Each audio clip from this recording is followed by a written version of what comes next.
What's good, YouTube? It's your boy Just back in another video. There's your one-stop shop for anime and manga. Let's get into it. I want to start by saying thank you to everyone for subscribing. If you're new here and you like my content, you like what I'm doing, consider subscribing, leaving a like, hit the bell so I don't post another video, and follow me on Twitter. Links will be in the description. So everyone, I hope you guys had an amazing Thanksgiving, and if you don't, I just hope you had an amazing November. So today we are going to be doing my November manga haul, and I'm excited to share this with y'all. I can't wait to show you what I picked up. There's a couple things in here that I'm really excited for because I didn't think it was going to happen, but I ended up picking up exactly what I needed to add to my collection. So let's get started with my November manga haul. First thing I picked up was more of Witch Hat Atelier. If you guys have been watching my videos recently, you know I've been pretty much collecting Witch Hat Atelier a little bit every month. So I picked up right here volume 5, volume 6, and I also picked up volume 7. And I absolutely love Witch Hat Atelier. It's an amazing, just nice fantasy series. It does border more on the slice of life, but it's an amazing, I think, nice fantasy witch series that everyone's going to enjoy, especially once the anime comes out. Once that anime drops, I'm pretty sure it's going to take the world by storm the exact same way Frieren did. So for Witch Hat Atelier, it follows the main character, Coco, where she's living in this fantasy world that witches are basically born to be a witch. You have to be born to achieve magic. She finds out that that's not necessarily the truth because she finds herself a grimoire and she tries to teach herself some spells. So in the process of teaching her some spells, she actually does some pretty heinous things that her spell that she's working on goes awry and she accidentally kills her mother. So I don't remember if she killed her mother, but she definitely turned her mother to stone. So be that what it may, she turned her mother into stone, and because of that, the witches that found her decided to take her away so that she can actually learn to become a witch and learn how to actually use her powers. So Coco's main goal is that she wants to break the spell that she used to cast her mother into stone, because I believe they said the only way to break the spell is she has to do the spell in reverse. But because she can't find the spell that she originally used, she has to scour all of the ancient, witch texts to find that one spell that she used so she can break it. So you're basically going through Coco's life as she's learning to become a witch, and it's an amazing, just heartfelt story because she does go through a lot of trials and tribulations, because normally for a witch of her age, she's supposed to be on the verge of master, but because she was never in that realm, she's actually starting off from the very beginning, and you see where she has some talent, but then at the same time she has things that she really does have to work on. So I absolutely love Witch Hat Atelier, and I absolutely just love these manga covers. That's the real reason why I decided to pick these up instead of picking up like the newer Grimoire hardcover editions. I just absolutely love these specific covers. They always just look so beautifully. I had to pick these up instead of hardcovers, so here's Witch Hat Atelier. After that, I picked up another series that's slowly becoming one of my favorites, and that's Watch It All the Way Volume 4. So here is Watch It All the Way, and I love this one. I say this all the time. It basically just gives me Studio Ghibli vibes. It takes place in a nice small town, and it follows the main character, Kitsune, and she's literally just running a laundromat. She goes around, she helps out everyone in the community, even for like the older people that can't really make it to her laundromat. She instead goes pick up and drop off for delivery services, and there's really no need for her to do that. She just does that out the goodness of her heart. It is a very slow-paced slice of life series, so it's not really going to be for everyone, but I don't know what it is. Between just the artwork and just like the feeling of reading this series, I absolutely just love it. And if you're someone that does enjoy a slice of life series, I think you're really going to find this one unique. The only reason because there is a little bit of a mystery that is going on. It's kind of like the B plot of the entire series, where Kitsune, she doesn't remember her life, I think for the past 3 or so years, something like that. So she doesn't remember anything prior to those 3 or so years. So she's at the same time trying to Not necessarily, as a matter of fact, no, she's not really trying to get her memory back. It's just whenever she does anything, if she's automatically good at it, she just assumes I must have done this before I lost my memory, and it's like muscle memory and things like that. So she's just going about her life. She's just being happy, being bubbly, and she is not really concerned with the memory that she's lost. It's more a concern for the other people, because you do notice that there's probably other characters that have connections to Kitsune, but because she lost her memories, they're respecting like that distance. They want her to come to terms with her own memory herself. So here is volume 4 of Wash It All Away, and I absolutely recommend this one, especially for those slice of life fans. Definitely check this one out. So the next thing I picked up was volume 3 of The Climber, and this is an amazing sports series that it just follows mountain climbing and ice climbing, and I gotta say, I absolutely enjoy this. Before I did pick this up physically, I did read a good chunk of this online first, just because I needed to know if it's as good as what everyone says, and it really is amazing. I think I got as far as volume, I want to say 6 or so, around there.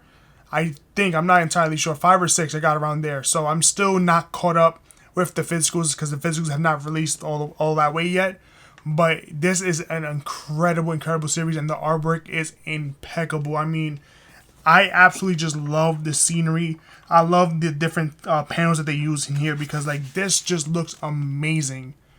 Like you just get to really see the depth of ice climbing. So it follows the main character, who he basically is up to not necessarily up to no good. He's just, living his life. He got kicked out of his last school, and he ends up joining a rock climbing club, and he finds his love for rock climbing.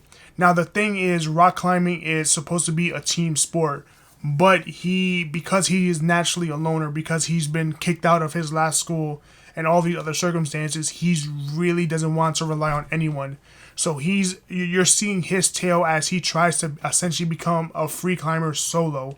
And that's one of the more dangerous things that can happen. And all he cares about is rock climbing. He's staying in the cheapest apartment he could find. He has this, crummy part-time job, getting paid pennies on the dollar, just so he can earn enough money so that he can go ahead and, practice climbing, because he wants to try and practice climbing on real mountains. I remember when this series was first announced, how the entire internet just went crazy, because it is that good of a series, and no one ever thought we would ever get The Climber in English. And I gotta say, they were right. This is one of those sports series that it doesn't follow the traditional trope of a sports series where it's, they're in high school, they train a little bit, they play, and then they lose or whatever, and then, they train again, then they eventually win. It doesn't follow that, because I think after probably the first volume, he's out of high school already. He's a grown adult. He's in his early 20s, and he's trying to rock climb himself. So just the fact that it's a sports series that the main character is not in high school, I absolutely love that, and it really takes those liberties. And I think this is considered a seinen manga, and you see why it's classified as a seinen. So that was The Climber, and after that I saw something that I knew I had to pick up, and that was actually Toy Story, the manga. I cannot believe Toy Story actually has a manga, and this specifically is the 30th anniversary edition of the Toy Story manga. So I do know I absolutely love Toy Story. Toy Story is like my favorite. It is my favorite Pixar movie. I love all of it, and this actually is the first 2 movies in manga form. So I remember I went to Barnes Nobles and I saw this, and I could not believe that this was even a thing. And then I just looked it up online, and apparently there was already a Toy Story manga that was published by Tokyopop, and this specific version is one that they released because it's the 30th anniversary this year. And there's really nothing more to say to the fact that it's literally just the first 2 movies in manga format. So just having this is incredible. I mean, I really do like the artwork too. Like the artwork, it doesn't look exactly like how Toy Story should, but it looks enough that it really is passable. And I gotta say, it was fun to read this. This like brought back every single childhood memory. So that was all the manga that I picked up for the month of November.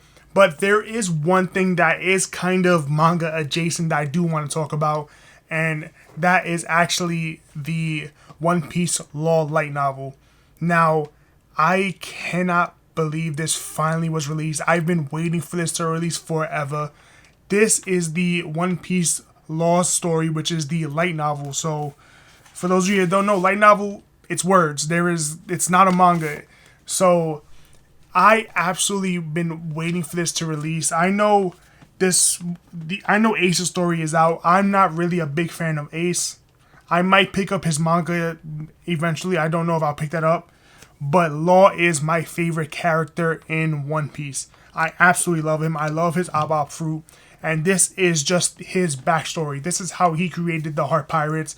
This is everything that happened basically right after, Corazone's death. And that's actually what happened. So the light novel takes place like damn near minutes after Corazone's death. And you get to see him, meet Beppo, meet Sachi, meet Penguin. And it's amazing. I only really have a few light novels. I don't have too many. I have what I think. So it's this. I have the Death Note, the L's BB Murder Case light novel, and then I have the two Itachi light novels. Me, because I don't really like light novels like that, I really save the light novels for characters or situations that I really, really enjoy. I love L, I love Itachi, and I love Law. I cannot tell you how excited I am to actually have his light novel finally. I'm almost done with it. I know I think there's a couple chapters left, but I'm almost done with it. I can't wait.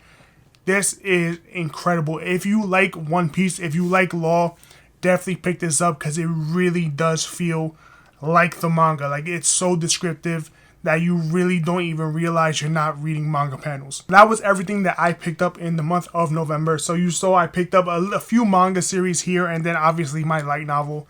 I'm super excited. I hope you guys had an amazing Thanksgiving or just an amazing November in general. So definitely let me down in the comments what are some of the series that you're currently collecting, or just what series that you're reading right now. If you made it this far into the video, thank you guys so much for watching.